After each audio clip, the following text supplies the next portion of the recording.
예, 안녕하십니까. 서원광에서 공무원 사회를 맡고 있는 임현철 강사입니다. 예, 오늘 이번 시간에는요, 나왔듯이 지방직에 대한 기출문제풀이 시작하도록 하겠습니다.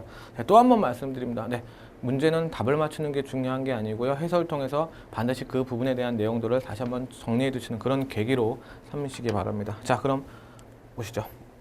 자, 1번 다음 사유에서 A가 취할 수 있는 겁니다. 자, A는 B에게 1년 후 돈을 받기로 하고 5천만 원을 빌려줬습니다. 그러나 B는 돈을 갚기로 한 날짜가 지나지 않으면서도 갚지 않다.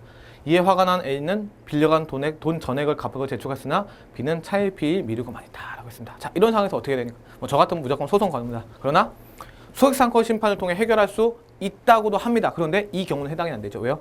소액사건은 2천만 원 이하입니다.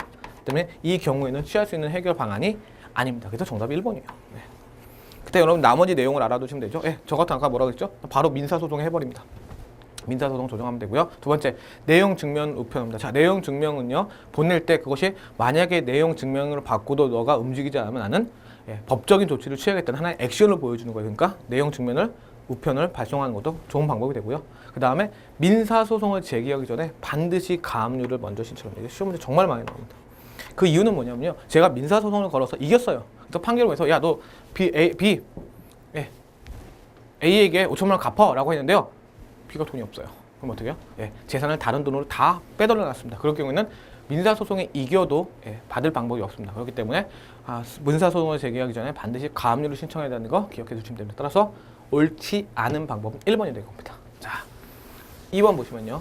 형벌과 형사 절차에 대한 내용으로 옳지 않은 것은 이라고 했습니다. 자, 소녀법상 소년에 대한 소년원 송치 처분은요. 네, 이거는요. 이거 보호 처분이라고 그러죠. 네, 이건 당연히 형벌에 해당되지 않습니다. 그러니까 형벌에 해당되지 않으니까 맞는 얘기가 되겠죠. 자, 2번 경찰관이 피의자를 체포하는 경우 피의사실 요지, 체포의 이유와 변호인을 선임할 수 있음을 고지하지 아니하면 우리가 이런 것을 미란다 원칙이라고 하죠. 그렇죠? 미란다 원칙을 고지하지 않으면 위법한 체포가 됩니다. 나중에요. 그래서 이것도 역시 맞는 얘기고요. 3번 국민참여재판에서 법원은 배심원이 내린 유무죄에 관한 판결을 따라야 한다. 요게 틀렸네요. 우리가 어떻게 외우죠? 구속되지는 않는다 라고 했습니다. 참, 여기서 여러분들 알아둘 내용이 있죠? 국민참여재판의 조건들 분명히 외워두셔야 되고요. 두 번째, 배심원이 내린 유무죄 판결에 관한 것을 따를 수도 있고요. 따르지 않을 수도 있습니다. 그래서 구속되지 않는다라는 표현을 쓰고요. 반드시 따라야 되는 게 아닙니다. 단 따르지 않았을 때는요, 그 이유를 정확하게 밝혀야 된다 그러죠. 그래서 구속되지 않는다라는 것이 정답입니다. 따라서 여기는 따라야 한다고 했으니까 틀렸죠. 틀려서 정답이 되는 겁니다. 3번이요.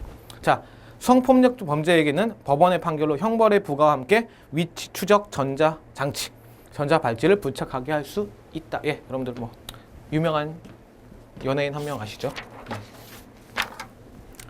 아직도 차고 있나 모르겠습니다. 그래서 자, 임대차 계약입니다. 자, 임대차 계약은 정말 자주 출제되는 문제죠. 자, 주택 임대차 계약을 체결하기 위해서는요, 부동산 등기부를 사전에 확인해야 됩니다. 특히 어디에요? 을구 확인하셔야 됩니다. 소유권, 즉 갑구의 소유권과 을구의 소유권 이외의 권리사항 반드시 확인하고요. 계약을 체결할 때는 집주인이 직접 맞는지를 확인하고 민증을 같이 보고하고 나요. 주택 임대차 계약서를 작성해야 된다. 잔금을 지급하고 입주하고 전입신고가 들어가면 대항력을 갖추는 거고요.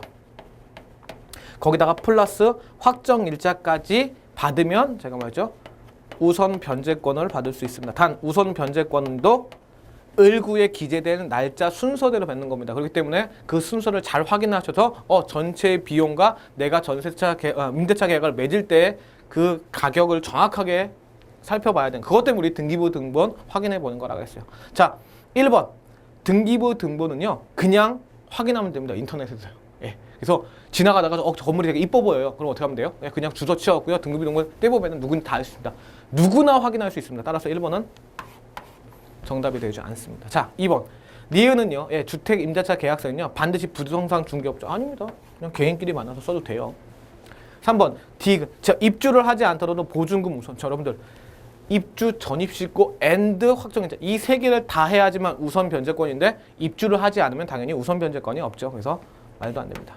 4번 리을은요, 주택 소재 면 사무소 또는 동주민센터에서 주택 임대차 계약서를 표시하는 방법을 부여받을 수 있다. 여러분들 그냥 보통 계약할 때요. 그냥 어떻게 하면 되냐? 처음에 갔을 때 입주는 그냥 이사하고요. 이사하자마자요. 바로 동사무소 가셔갖고요. 동사무소 하면 요즘 동주민센터 뭐 말이 어려워졌는데요. 가서 전입 신고하실 거 아니에요. 주소 이전하실 거냐. 주소 이전하시면서 그냥 가서 화장장 같이 받으시면 돼요. 그래서 4번이 정답이 되겠습니다.